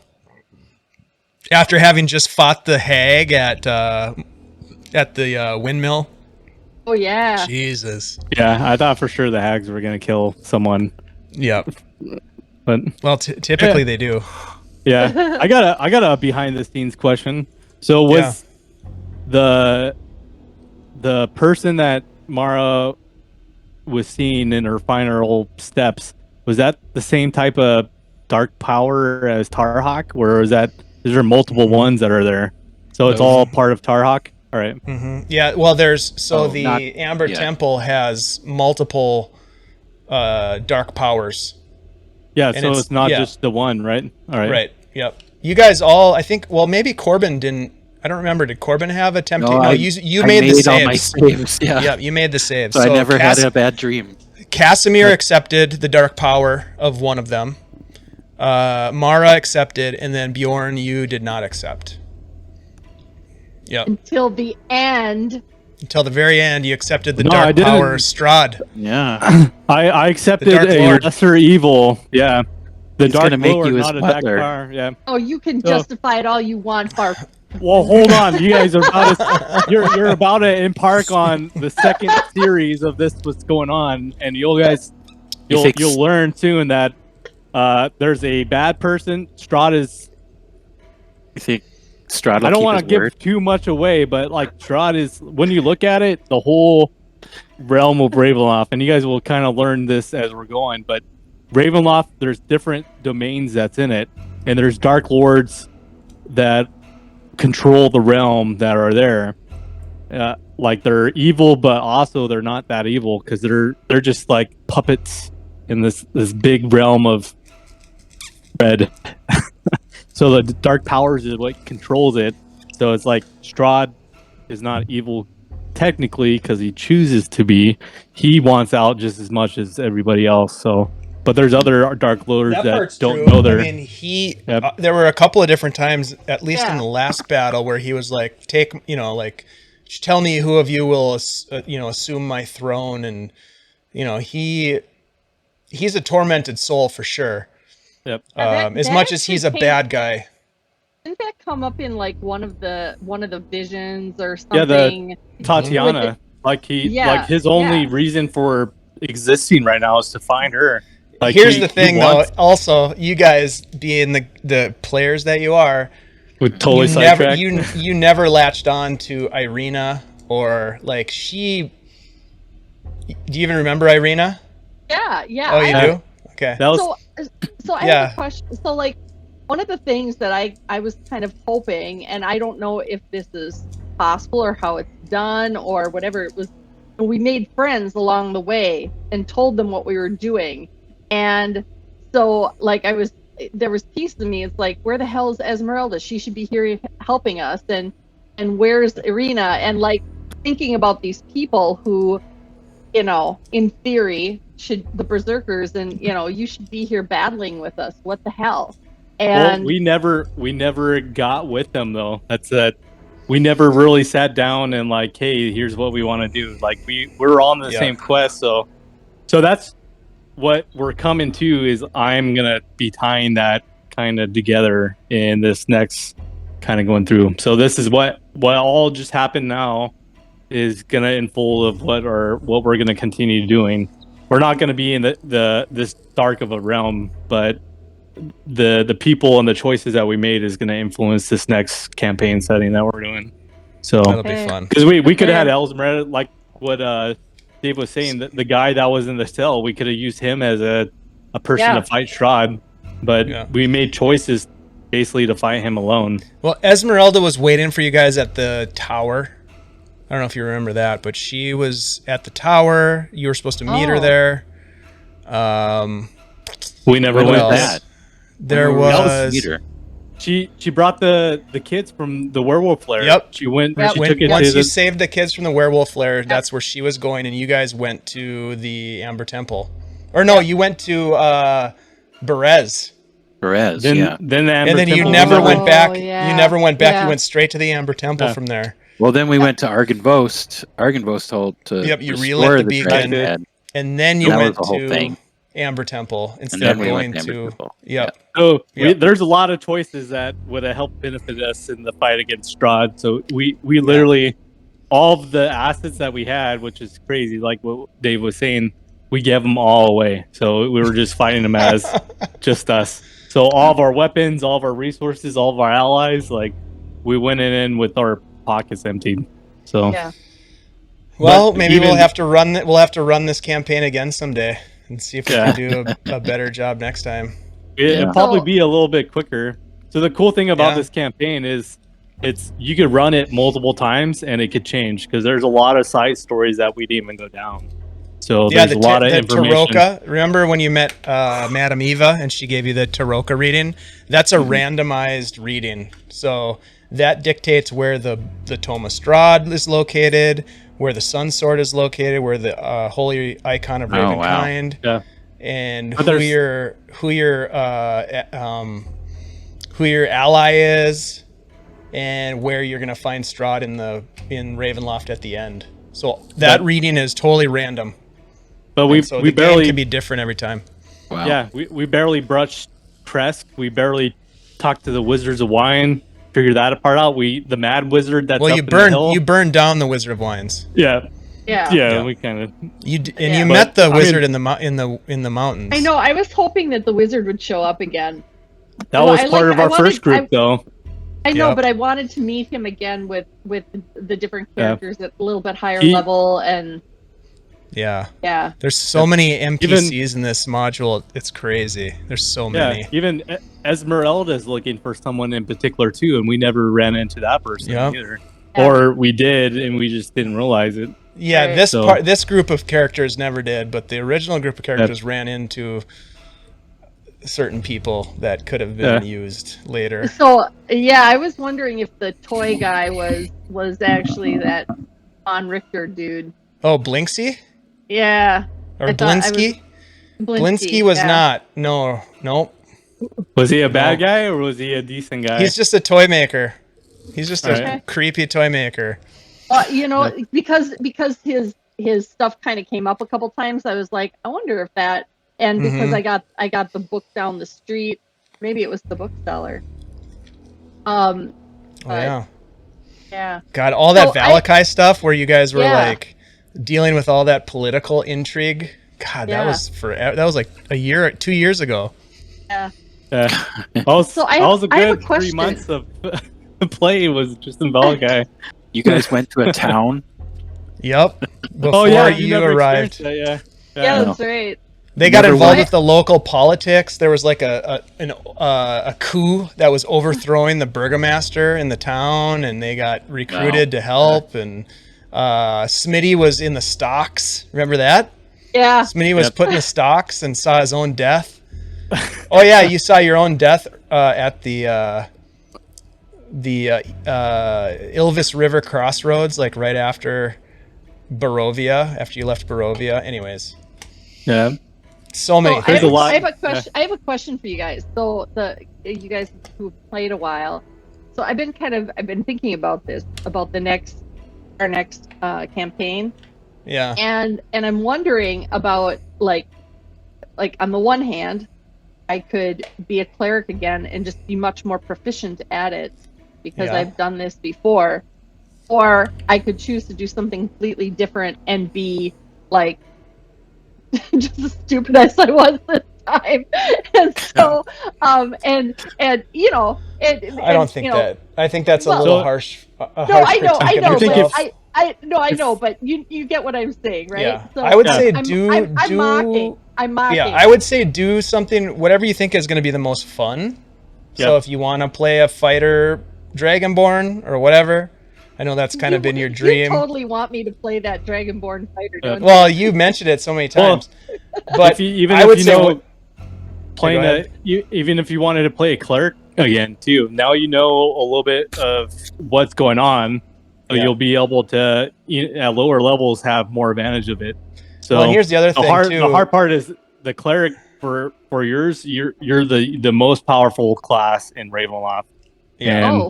And, and you just didn't know how to tweak all the spells in a certain way to be able to do it. Like you were the most overpowered class out there. My advice would be whatever you decide to play in the next campaign is get on YouTube and watch a bunch of videos about that class.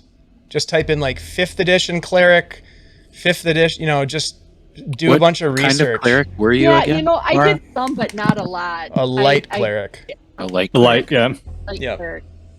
Yep. So we could like study. Like we're all a bunch of nerds, so we're always doing that stuff all the time. The easy part too is we could do a session 0 coming up, and if whatever class you choose or going into it, we could kind of sit down and go in depth about how later in game at higher levels what this character looks like. Because that's what idea. When everyone looks at it, cleric, they don't really see how useful it could be. And it we had the two of the most powerful character classes in this campaign, a paladin and a cleric. In fact, there are some campaigns where DMs are like, all right, no clerics and no paladins. Yep. Oh. If I ran the game in Ravenloft with experienced players, that would be banned classes because they're too overpowered. So but that again, you were cleric of light. You could have been cleric of a different domain, and it does different classes, but the cleric of light, and literally you were the most OP class that there was. Well, and a paladin. I mean, you guys are dealing out massive amounts of radiant damage. Yeah. And that's it. And I did choose that on purpose. Like when I chose Celeste Domine, she, I chose a light cleric. So I'm like, okay, this place needs light. I was kind of doing it sort of this is kind of by gut, and then after I saw what she could do, I was like, oh, wait a minute, I got to explore this further. And that's why my next character was also a light cleric, light domain cleric. That was good. The whole campaign, I was trying to basically, Smitty was the first just to see, then not knowing that you and David didn't have a whole lot of playtime. So he was basically, Smitty was just damage output. Then once he died, I realized trying to put a more support class, so that was a bard to support. Then when he died, I'm like, hey, we don't have anybody taking damage. Everyone's so skeptical about being in there. So that's why I created Bjorn after that. So he's just a meat shield. So as you guys are figuring out what you wanted to do, he's just sitting there taking damage the whole time. Problem with Strad was he went after the weak versus Bjorn. So I think we would have had a decent fighting chance if he was just beaten into Bjorn the whole time. Because I think I was able to heal just as much as Strad was. But if you guys had the radiant damage, he wouldn't have been able to heal any of those. Yeah, if I still had all that damage. Sun Sword, I mean. Well, and that's why you went after the Sun Sword would have right? been a different story. Because if he gets hit with radiant damage, that has more of an effect than just normal slashing. Even slashing magical damage doesn't have the same effect as a Sun Sword would have on him, because that's sunlight. And he went after Mara because she is a cleric of the Morning Lord, first of all. But especially when she pulled out the holy icon of Ravenkind, the holy symbol of Ravenkind, game over. Like, he went after her right away. That was so the first. I had two notes, two things at the top of my notes. Charm the paladin out of the Sun Sword, and and kill the paladin or get the holy symbol. That was like the two top objectives. What did the what type of power would the holy symbol do? I didn't read that part of advanced. It's amazing. It's amazing. Oh, what is? Yeah, it was like a tool to defeat vampires. Hold vampires. Hold vampires. Yeah. Yep. Hold vampires, turn undead, and you sunlight. Can create sunlight. What the heck, Shannon? I know. I was and Shannon didn't use it once. I know. We were fighting vampires. I know. Come I on, know. man. And Yeah. you can't. I can't tell you to See- do it during the game. Yeah. See, now Right. you know why I'm kicking myself. I'm just like, Hey, oh, the fun- Shannon. you- Oh, in hindsight, it's a good thing though, because it's as you start playing the game more and more often, you are real familiar with classes. Then you have people that are just OP, like they know how to maximize the class, to be able to do different things. So, having the holy system or a holy symbol and not fully knowing how to use it, that's cool because it's like you're not metagaming. You don't know Yeah. how to OP the item. You're playing as a person that really doesn't know what the symbol Yeah, you does. pulled it out. Like she Yeah. pulled it out. Like she knew that it had power, but she just didn't quite Know how to understand use how it. to harness it. And that's Yep. pretty realistic. Yep. So, anyways, Yeah. I think wow. overall That it's that been a was great not how I campaign. it was. It was really fun. This was the first campaign that I ever DM'd. So for me, it's oh. a important milestone. And it's I couldn't have picked a greater group of That's Yep. I couldn't hell have of a picked a greater campaign for group of this one. people to play with. You guys have been awesome. And Been a lot of fun. and we had David as well. David, you're awesome if you're watching. We appreciate you and all the folks that have joined us over the years to watch on YouTube, our growing community on Twitch. And we really appreciate it. And there's more to come. So I think what we'll do is we'll say goodbye to the folks on YouTube. We'll sign off our last time with the Curse of Strad, and we will see you all very, very soon when we come back for the next installment of our adventures in the Domains of Dread. Thanks, everybody. Yep. Take care. Thanks. Bye.